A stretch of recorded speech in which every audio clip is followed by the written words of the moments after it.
Hi, I am a teacher in the Central Valley. I'm actually in my classroom grading papers.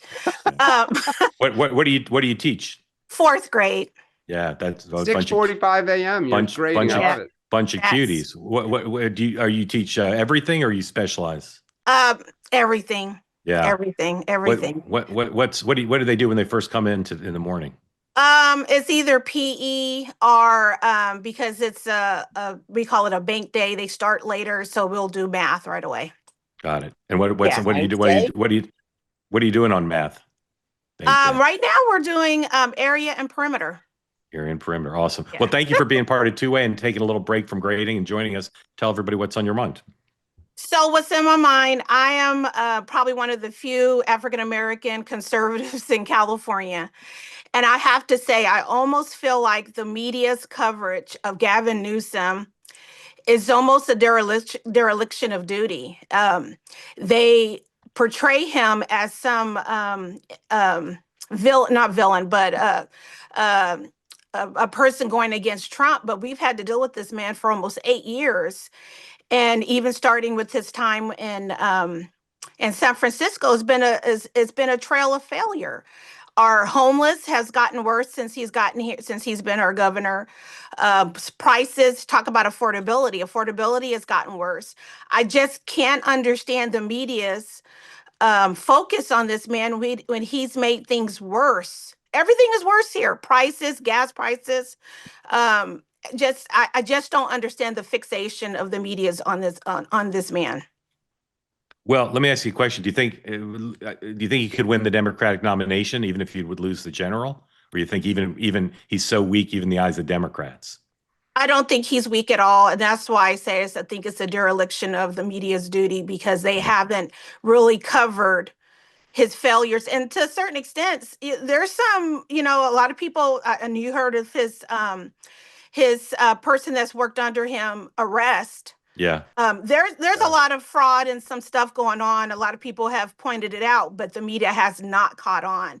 And Yeah. I'm just wondering, my question is, will it ever catch on? Or we're going to be stuck with him? My fear is that we're going to be stuck with him as a president. Sean. Well, first of all, I don't think he'll be president because he'll lose to JD Vance.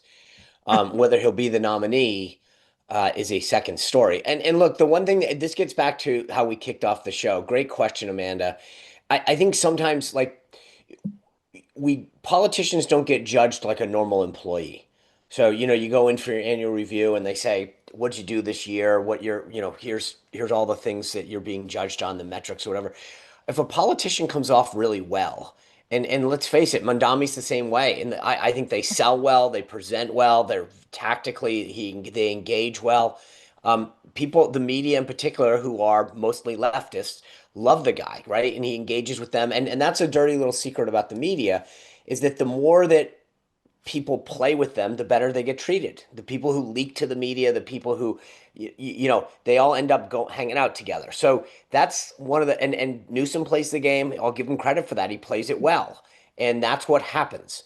So I think to your point, like as long as he plays their game and takes care of them and care and feeding, then, you get treated a little bit better than the people who they don't like, which is people on the right. Dan.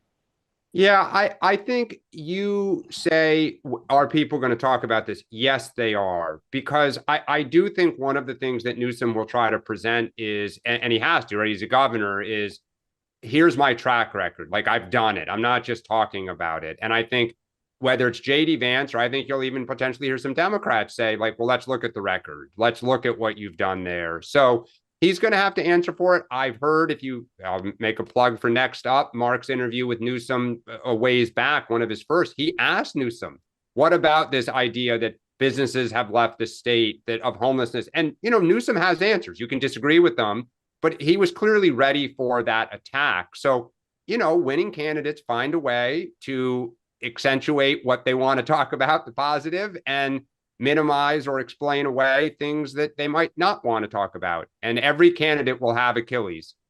Amanda, is there somebody running for governor of California to replace Newsom who you like? No. Not at the moment. I would love for the governor of Florida to come here and fix our mess, to be quite honest. Yeah, that'd They be, had a debate about that. be amazing if you maybe just offer money to move to California and run there. Do you Well, like Amanda, Vance, by the Amanda, way, do you think- Amanda? Are you excited about JD Vance? I do like JD Vance. I do worry that he's getting too close to more. I'm not a Trumpist, although this last time I felt compelled to vote for him. I didn't vote for any other time, and I do feel that he might be getting a little too close to him. So I'm hoping it's maybe just a little bit of an act, and maybe we can get a Rubio Vance ticket. They say that something that's easy is like a walk in the park. Well, easier than a walk in the park, hit the subscribe button, be part of the two-way community, never miss an episode, be part of our conversations. Thank you for your service to America. And don't forget, you can now listen to the morning meeting and Two-Way Tonight on Apple, Spotify, or wherever you get your podcasts.